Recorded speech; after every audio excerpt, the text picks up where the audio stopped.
Hey guys, so it's the 1st of December, and it's that time of year when we sit back and do an in depth analysis of all of the trades we've done throughout the year, our wins, the losses, any observations you would have made.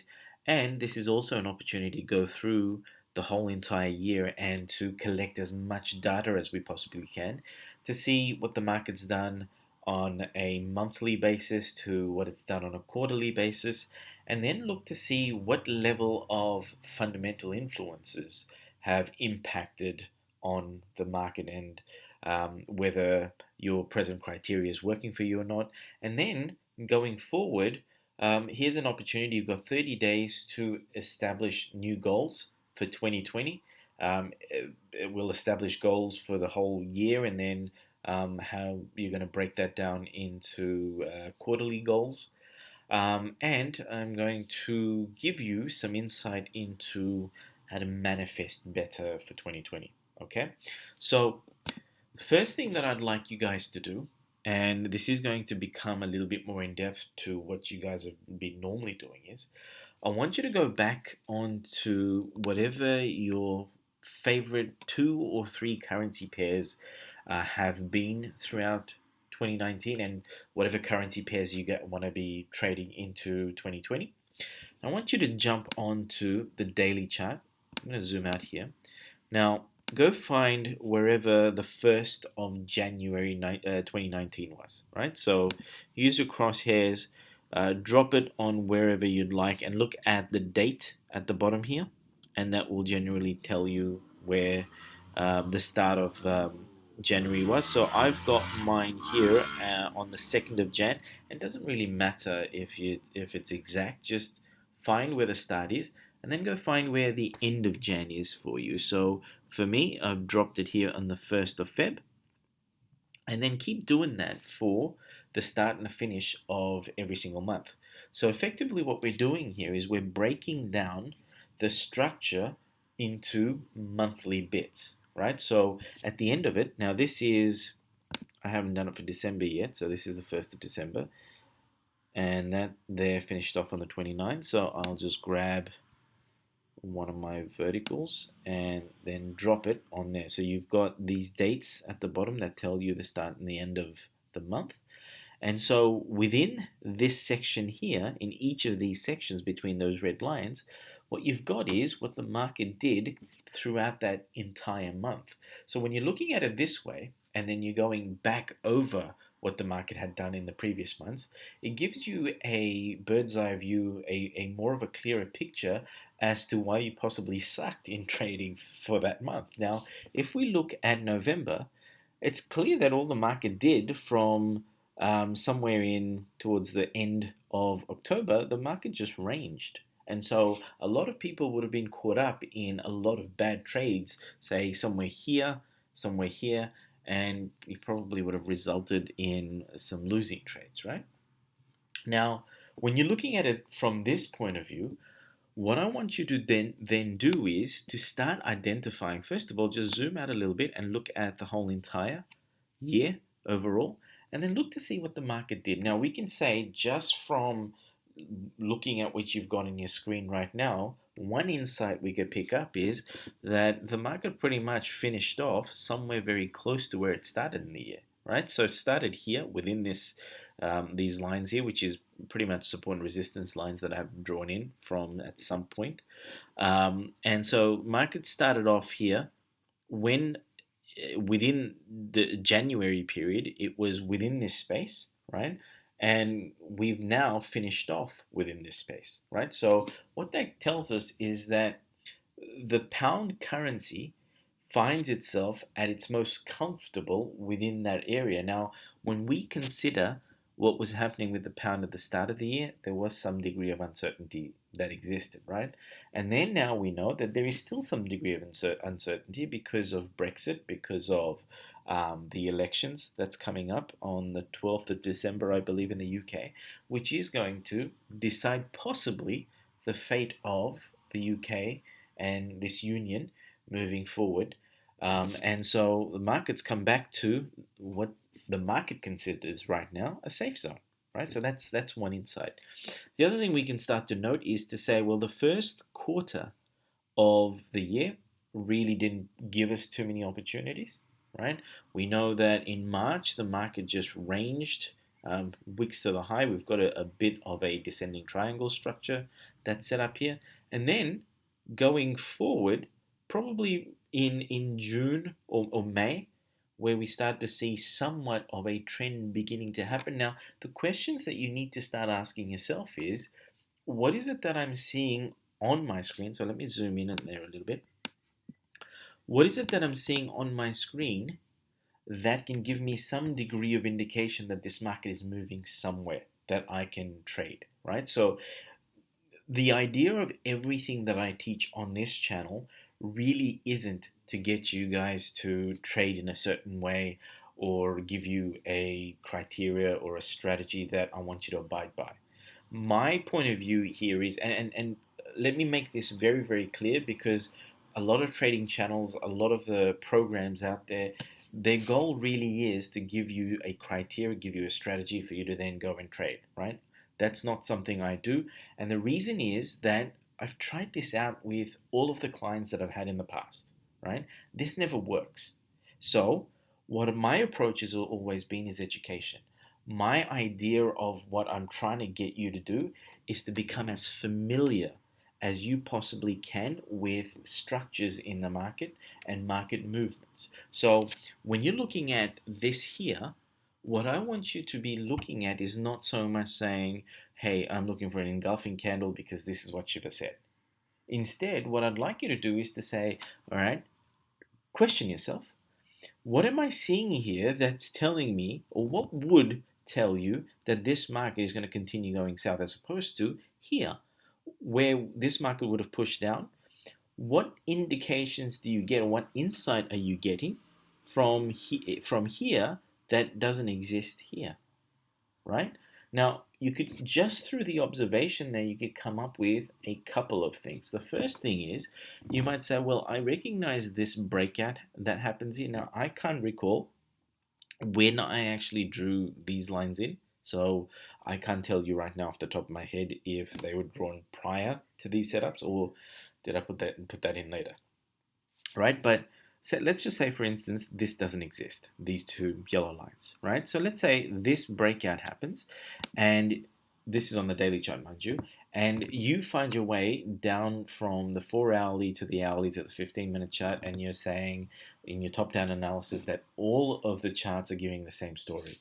So at some point within the 15-minute chart, you look for an entry within this wick here, and you take it. Now you establish a stop loss for yourself that is reasonable for you and for your account size, and you go forward. Now, we know that by the end of these 3 days, that market probably has run, hey, 90 something pips, right?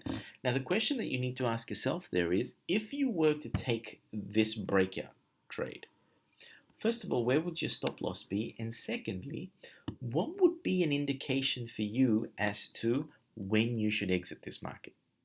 Right? Now, the reason why I say this is this. There is not a single damn soul out there that can tell you, here's where you enter and here's where you exit, and if you do this every single time, you're going to be successful. Why? Because we still don't know what the clear difference between this setup and whatever is happening here. We don't know that at some point this market's going to hit a wall and then bounce back up again, right?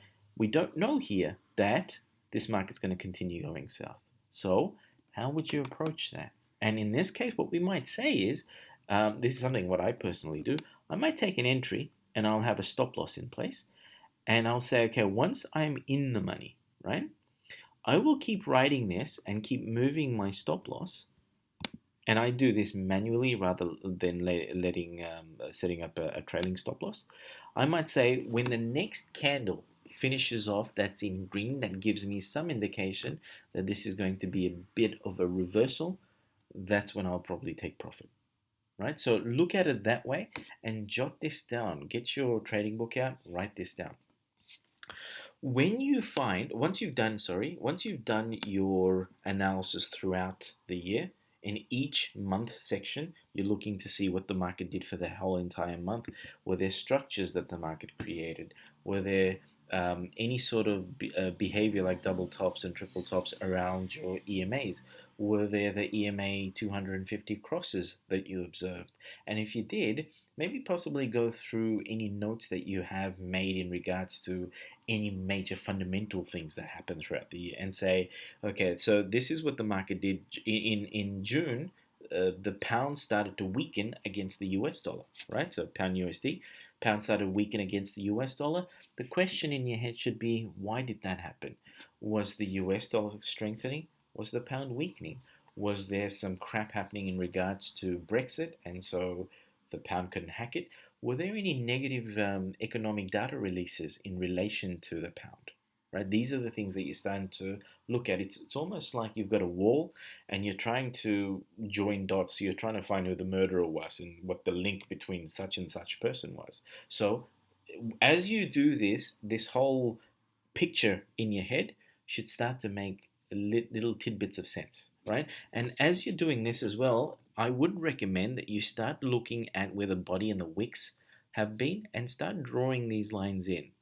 Okay, so the reason why I've got two lines that are drawn in, one's at the body, one's at the wick, because for me, when we're talking about support and resistance, the zone is more important than just a blank line. Because remember, it's within the zone that we'd like structures to be formed in the lower time frame. So hourly chart or 15-minute chart. And when that happens, that's when we can start to say, okay, here's a possible trade entry. Right? Remember, when things become familiar, it doesn't necessarily mean that you're taking an entry straight away. This is the reason why I don't believe in signals. Because when something is happening, it shouldn't be a signal to enter. It's just something that's become more familiar, and that should entice more of your attention, right? So because it's you've got to play hard to get with the markets. We've got some threats that are coming into play more and more as we go along. This year we've seen that quite significantly, and going into 2020, I think we're going to really see that quite majorly. The United States is going into election year as well, so given what happens with President Trump's impeachment inquiries, given what happens with Brexit, we've got now a possible recession that's almost a definite going into 2020. So, all of that, fundamentally speaking, what sort of impact will that have on the markets overall, right? That's what you need to start to be thinking. Okay, so break it down. Let's go back onto our notes. Break it down into months and then break it down into quarters. And the reason why I say quarters, if we just go back here, is this. So we've got two sets of data releases that are important to us. The first one is monthly data sets that get released, economic data I'm talking about, that get released that give us some indication of what the market did in the previous months. But the more important data, retail sales, for example, it usually comes out in a quarterly section. And what we get is more of a snapshot. Now, remember, in one of the videos, I talked about how the central banks look at economic data in relation to the overall economy, right? The 3 monthly or the quarterly releases by far weigh so much more than whatever we get on a monthly basis. So the quarterly snapshot will give you some idea of what the economy has done or how it's gone in that previous 3 months. Now, here's where you can start to get more in depth with the fundamentals. One is that you know that various countries go through different seasons throughout the year, right? So if we look at the UK and we say the UK has its winters in the first few months of the year. So when we start to get data releases happening for in April for that quarter, what we start to see is that what sort of impact did the weather have on the UK economy? And so, if the data releases are going to be negative, what you're going to find is that there's going to be trading opportunities in April and May, right? So, I've briefly touched upon these things in some of my previous videos, but we're now going to start going much, much more in depth with it. Now, when once you've gone through the monthly and the quarterly sections, right? and you've noted down structures, trend runs, interactions with EMAs, any patterns that you've seen, candlestick patterns, most importantly, look for. There's three main ones you guys should be familiar with by now that I look for. It's my morning star, evening star, and engulfing. Right? These are my favorite ones. These are usually my biggest indicators of a particular move or a trend bias. And so look for them, write them down, drop drop notes on here, jot down what date that's been on. Because what I'm going to get you to do is go from the daily chart. I want you to then jump onto the 1 hour chart, then jump onto the 15-minute chart. Some of you that are familiar with the 4 hour chart, you can jump onto that as well. But I don't think it's necessary if you're doing the 1 hour and the 4 hour as well. So jump onto them, and what you're looking for basically is the same story being told. Right? So I'm going to come back to that. We're going to talk about top-down analysis in a second. But for the time being, go cover everything that you can see and think to yourself, where would you have entered if this was happening for you in real time? And don't be afraid to say, like, say for instance, we're looking at, I don't know, here, right? So let's say this is August. We see this candle coming down. Although this actually does not meet our criteria, okay, let's for instance just say this, because I see it drawn in a channel here. So this would have been the breakout of a channel. There's a wick to the high here. At some point there would have been a test, right, to that channel low over there. The channel's going up, so there would have been a break to the low, right? That's what we're looking for. Now, say for instance, even though this isn't anywhere near our EMAs on the daily chart, this possibly is at an EMA on the hourly or the 15-minute chart, right? So note this down. Note this down. You can grab your crosshairs and say, when the hell did this happen? And we can say that's on the 8th of August. Write that down on a piece of paper and then go back. So when you're then going down into your lower time frames, you'll go back onto the 8th of August and look to see what the market did there. Did it give you something that you could have traded? Were there, within this wick space, this retest of this channel, was there a cross of our EMAs? Was there a retest there? Is there any other confluence points there? Right? Is there any correlation? So it's pound USD, right? Is there any correlation between the pound weakening and the US dollar strengthening? Add all of those up and see if there's a trade opportunity for you there, right? So by the end of this, you should have in your list a set of trades that you could have taken on the daily chart that I'm talking about, right? And then you're going to move down onto the lower time frames to look to see if there's opportunities that could have occurred for you. Okay. Now, I think I'm going to break this down into 2 or 3 videos, but let me just finish this up the top here. So again, break it down into months and quarters. Write down all the recognizable trend movements, the structures, the double tops, the double bottoms. Do you see channels? Do you see triangles? Do you see wedges? Any of that sort of stuff. Jot it down, right? And then I want you to see any sort of behavior around the EMAs that you recognize. We've briefly spoken about this, where do you see a difference between here and here, right? What's the behavior that's very common? We could say here that this is the break of the bottom part of a triangle that's happening here, right? And you could probably figure something out around these lines where you say, okay, these retests to the EMA 50 and the 200. In this case, you could have said the 50 is still above the 200, so you might not be very comfortable with that. Whereas here, price did break, the 50, sorry, did break below the 200, and at this point you see a whole bunch of retests that happens at the 250 and the 200s very close, and you might note that down to say that opportunity occurred for you in May. When else did it happen for you throughout the year? Right? Were there any support and resistance areas that got tested? So we've got this as a resistance area. Again, I don't know when I drew this in, but we find that in October the market broke right through that, and then in November it came back to retest this. So I want you to then look at this and say, is there a trading opportunity for me there? We've got a nice big engulfing candle here that's happening on the 11th, and so what could I have done over here? Jump from here onto the 1 hour chart on the 11th of November, then go into the 15-minute chart on the 11th of November, and start to see if there is a story that is very common from the higher time frames to the lower time frames. Okay, again, we'll do a top-down analysis in one of these videos straight after this, but for this video, please jot all of that down. Candlestick patterns, morning star, evening star, engulfing. Note down quantities. So with all of the trades that you see, especially daily chart, hourly chart, 15-minute chart, if it's all telling the same story, what I want you to do is jot down how many of these setups occurred. So it would be, say, you saw a morning star pattern that was in line with your EMAs, like in line with your criteria. And if you went from January 1st to the present moment, you might say, okay, I had 15 opportunities with pound USD, right?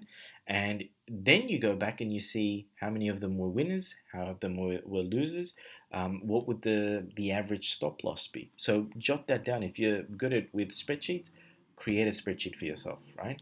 I probably do one in the course that I'm creating, but do a spreadsheet for yourself. Note down how far the stop loss would have been, how far did the market ride up or ride down.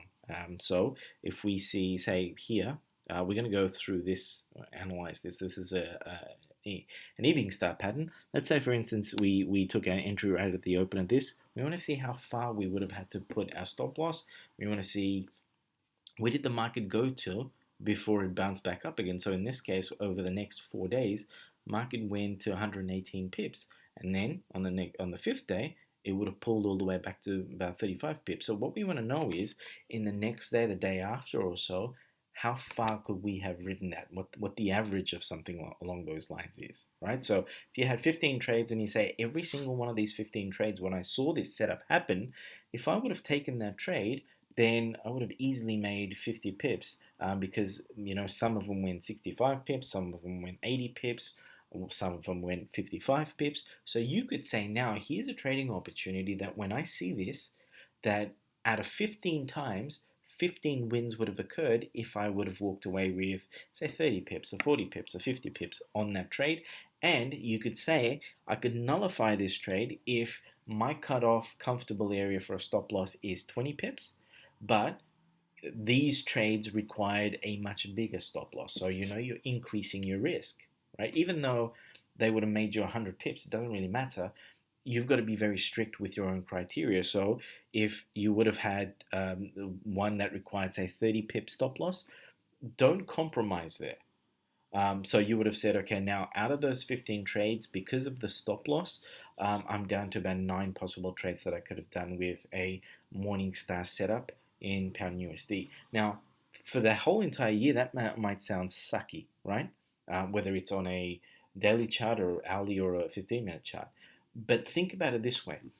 If you had an opportunity to take an entry in every single one of those 9 trades, that made you a minimum of 50 pips. Now you actually have clear data to work with, because at the end of that, what you could eventually do is to say, okay, I've got this morning star setup, I've got this engulfing setup, I've got this evening star setup, and the combination of all of them would have given me maybe 21 trades throughout the year, right? And then you break that down into, and I haven't got it in my list, is what session does that occur in? Is that at a reasonable time where you could be in front of your computer trading, right? Is what days of the week did this occur in? Because let's say, for instance, most of your trades that you saw worked out to be somewhere between Tuesday and Thursday, right? You now have enough data to say, if I am tired on a Monday, and if you're going to work and you might probably hate coming back home on a Monday to then go and do some trades, or by the time Friday rolls around, the last thing I want to do is more work or trade or whatever the hell it is. So I take Fridays off.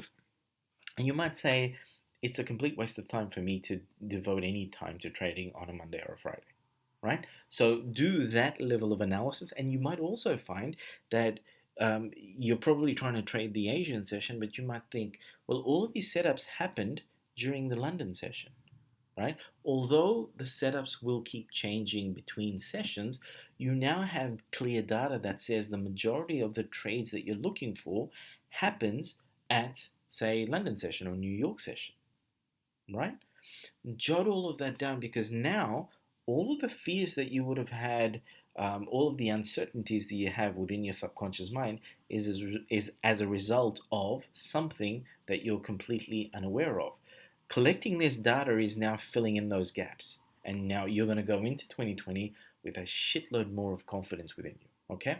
Now, once you've done all of that, you've collected your data, you've broken down all of your currency pairs into months and quarters and studied them all the way from daily chart to hourly chart to 15-minute chart, right? You've gone through them and you've said, okay, this is what it looks like. So for us, I've drawn my line in at the end of November. This is what, sorry, this wasn't the end of November, sorry. I need to drop it here. Um, so we know that on a 1 hour chart, this is what November's look like from here to here, right? So go over that and say, where are my trading opportunities? Where was my entries? What was the EMA 50 and the EMA 200 doing? And normally, remember when I say where we've got our 50 and the 200, or the 200 in particular, just in the middle of the screen, just going sideways from start to finish. Say, for instance, you're somewhere here and you look to the left and you say, okay, the EMA 200 is pretty much just going sideways. You know you're in a range. Can you trade that? How could you trade that?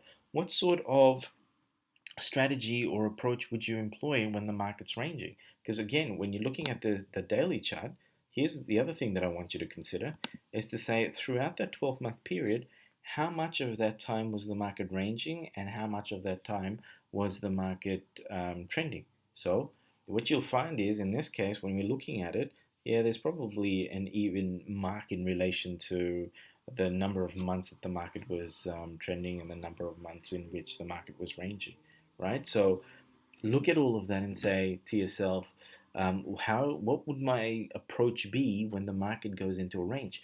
How can I tell when the market's going into a range, right? How can I tell when the market's trending? Ask yourself these questions, and I promise you, gradually the answers will flow, right? Don't rely on someone else to tell you this, because for each one of us, it's going to be a different thing that we're looking at. Okay? All right, so once you've done all of that, I want you to look at what your present criteria is. Most of you have absolutely no criteria that you're working with. Some people just regurgitate the criteria that I've got, that I've put into the tables. Please go and create your own criteria. Use what I've got there, certainly, but create your own criteria. And then look to see all of the trades that you've done. You should have them marked. You should have screenshots on a file somewhere that's been marked. And you should have no more than, I'd say, 10 to 12 trades per month, right? If you've got more than that, then you probably are scalping a lot more than usual and you're increasing your risk. The Forex market is a 5,000-pound gorilla. I can tell you this right now. There have been experts, well-educated experts within institutions that have been trying to tame this beast for a very long time. No one really has been able to, right? How they've been able to get onto the good side of results really is by taking the sort of approach that I'm talking about right now.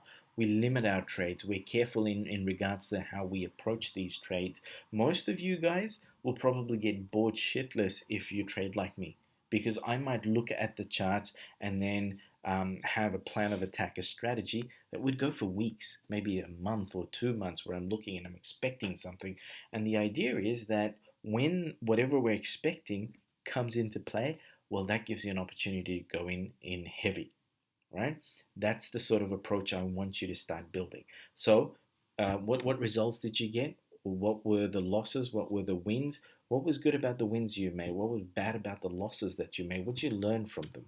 What was strong in your criteria that you know that's really good? What are the weaknesses in your criteria? And by that I mean to say, what things within your criteria are you still uncertain of?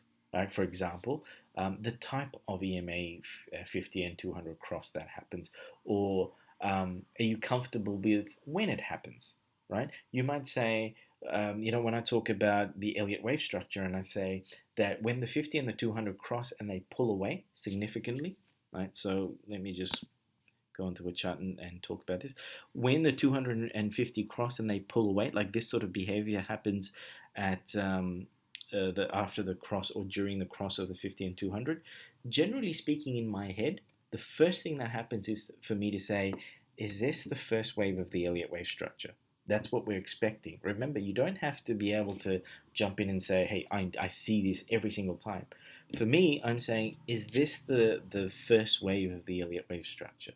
If it is, then I'm expecting a certain behavior. Is the market always going to pull back to the 618 area? No. Is it always going to pull back to the 50 or the 382? No. So, what can I do here? How can I improvise here? A couple of things. I can grab my fibs and say, okay, let me just do this. Market's found its low, right? Where's my 382? Where's my 50? Where's my 6118? Right? So we say 618 all the way up here. Okay, what are the chances the market's going to push back up there? But at this stage, I'm not trying to second guess the market. All I'm doing is saying, okay, market, if you come back here and you give me some sort of in this case, an evening star pattern, an engulfing candle on a daily chart going south, guess what Shiva's going to do? He's going to jump from there to the hourly chart, to the 15-minute chart, and I'm looking for the same damn story being told in all of these charts. I'm going to look at fundamentals to see if there is any degree of corroboration in regards to economic data that's being released, whatever the health of the economies are that I'm talking about, is something happening in regards to the China trade war deal with the United States? Is Brexit doing something? What are the issues out there, fundamentally speaking, that could impact on this move right now?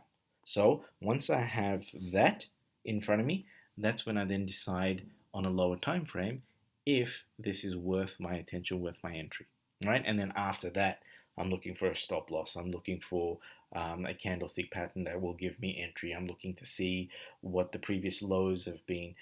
If market's going to break this, if the market's going to break this, where is it going to go? That sort of stuff. The other thing that I'm doing here then is to say, okay, if the market doesn't pull back to 618, what else am I looking for?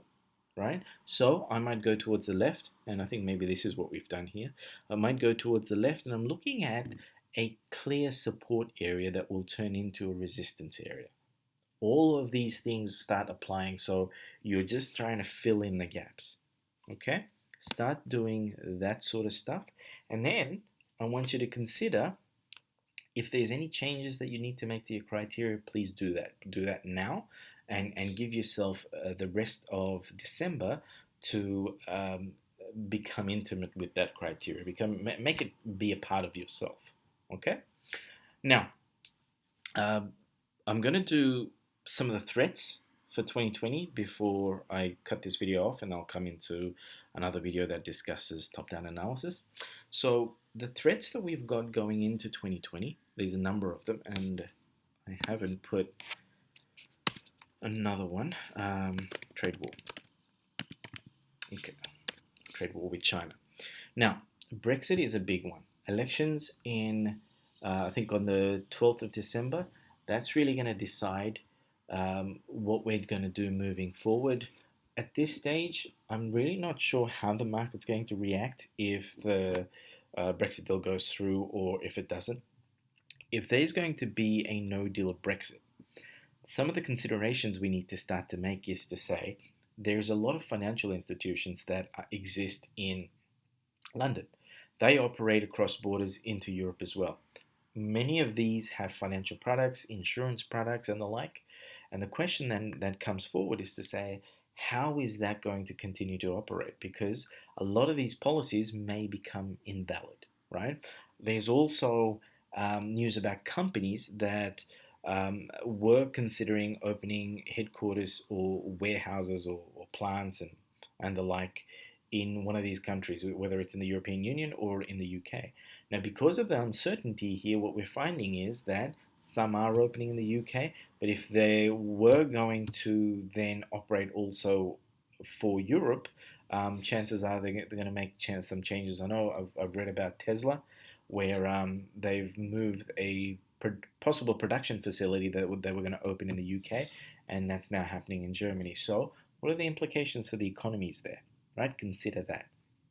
Secondly, there is a definitely possible, more likely a probable recession that is going to happen in 2020. All of the signs have been there. You guys are not new to this information because I've been harping on about it in most of my videos for the last couple of years. We are now heading towards that. We're starting to see some of the economic data that's showing us a slowing down of this. As much as you're being told that the economies are doing amazingly well, the best stock market, all of that sort of crap. We are seeing definite signs of the market the economy slowing down, and we're going to head into a recession. What you're seeing right now, if you can actually start paying attention to this, this is signs and signals that come from the market overheated, but it's not kind of happening in the way that it traditionally happens, but I'd still like you to pay attention to it. Um, Especially when we're looking at inflation being quite low, right? This isn't normal. And you can start to understand that much of this is artificially done, right? So when all of the correction there happens, how is that going to impact on the market? So consider that, right? The other big thing is algo trading and quants, right? So you're aware of the fact that retail trading is still pretty much a baby, forex trading retail wise, still a baby within the grand scheme of the internet, right? Um, a lot of these banks and the institutions have started trading on a microsecond level using algorithms, using just computer technology. AI is going to be playing a massive role in trading in the next decade. What's that going to do for trading? What does that mean for us? In short, what that means is that the structures that we've become accustomed to over the last how many of years, that's going to become more and more difficult to see, right? So when you double tops, your double bottoms, your flag patterns, your wedges, your triangles, your channels, when they form, they're going to become more volatile, in my opinion, more all over the place, more wicks. You're going to see more colors mixed in terms of candles, and that could do a lot of damage to the neurons in your head because you're going to be spending so much time second guessing what your predictions have been. There are ways around it. One is that you become more and more familiar with these structures, really delve into them, really understand what they mean. And again, within the whole course structure, which is going to be free to you guys, when I release it, I'm hopefully able to get this out by the end of this month. I will break all of these down for you. So I will go into the nature of these individual structures. And so hopefully you'll have a better understanding of that.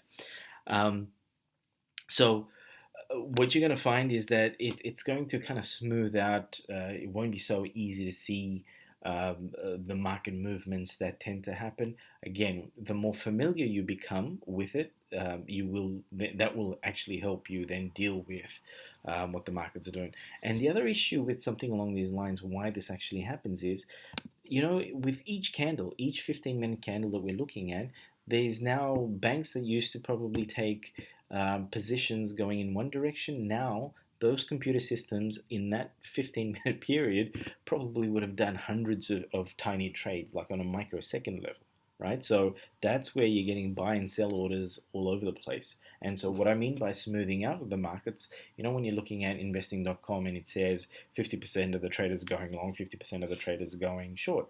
And for most new traders, you're probably looking at that thinking, what are these 50% looking at? What are those 50% looking at? What the hell am I seeing? Right? In short, when the banks are doing both directional trades, you're going to get orders, buy and sell orders flowing into the market in all directions. So whenever these candles happen, you're going to see a lot of these wicks all over the place, and that may start to get a little bit confusing. But certainly higher time frames will alleviate some of those problems. But the fact that you know what's happening behind the scenes will certainly help as well.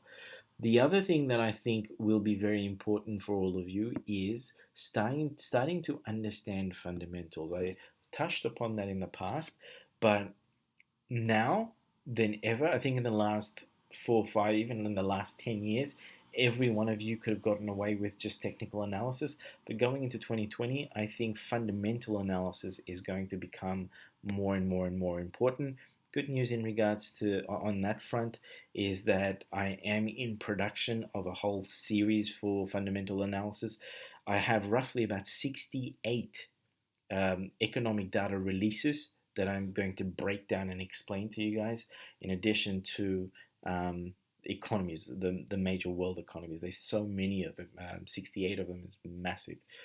So they're going to be broken down, and you'll have a complete idea as to how that's calculated, what's in them, and how to consider it when that data release does happen. So it is now, I think, extremely important that you start to follow this and start to understand what President Trump's tweets mean, what would the US elections mean for the markets.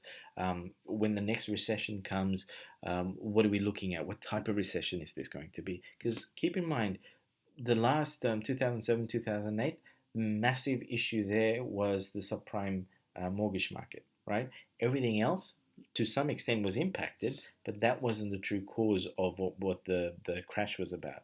This time around, this is going to be a debt crisis, a massive debt crisis that we undergo. So, what's the difference between what happened with the mortgages previously and the debt issues that we have? What debt issues exist? Governments are in debt. There's massive student loan debts. From 2008, 2009 onwards, most people, like how the housing markets create a massive bubble. In Australia alone, we've gone from houses that were about 400K on average to now about 1.4, 1.5 million in there's just the space of 10 years. So when you consider that and you think, well, did wages rise by that amount of money in the last 10 years? And it didn't. So what the insight that should give you is that there are now a whole bunch of people out there that possibly have $1 million home loans. What happens to them when the private sector starts to fall apart? They lose their jobs. How long could they last in regards to savings that could pay down their mortgage? You might say, well, 3 months, maybe 6 months. So the outlook before banks start foreclosing on properties, maybe it's a 9 month period, right? So start looking at auction clearings in your neighborhood, in your state, um, for every weekend, right? I can tell you here in Sydney, we had 900 properties on the market. Now, people might say, okay, there's a lot of buying and selling that's possibly happening. And out of those 900, I think there was only about 488 of the properties that got sold. Now, the issues there are there's 900 properties, um, a good half of them did not get sold. So what does that tell you? Maybe these properties are asking for too much, right? And then again, how does that compare to how many properties are on the market every week throughout the year, or this time last year? If we are starting to see maybe there's 100 or 200 more properties on the market, or another 50 or another 100, then what the insight we could get from that is, well, there's a possibility that these people are out there starting to feel some stress. And so, as a result of that, more of these properties are being dumped onto the market. What's the impact that's going to have on the housing market? And then we're looking to see these 488 people that did end up buying, right? So, how does that compare to last month or this time last year? Or any probably time throughout this year. And so, just looking at those figures, the insight that you will start to get is to say, well, there's a possibility that some people are buying more right now because they say interest rates are going down, and they may think, well, everything's hunky dory, and money is cheap right now, so I'm going to go in and buy an expensive house. I can guarantee you this, that many of these people have no clue as to why interest rates are going down, right? Or what the underlying meaning behind something along those lines is. Please start to think about that sort of stuff. Lastly, trade war. So this whole thing with the United States and China, what sort of impact will that have not only on these two economies and on these two currencies, but also what is it? What's the impact that's going to happen on, say, the US, the Aussie dollar, or the New Zealand dollar, for example, right? Also, start to look at the BRICS countries, right? Like Brazil, Russia, India, China, and South Africa.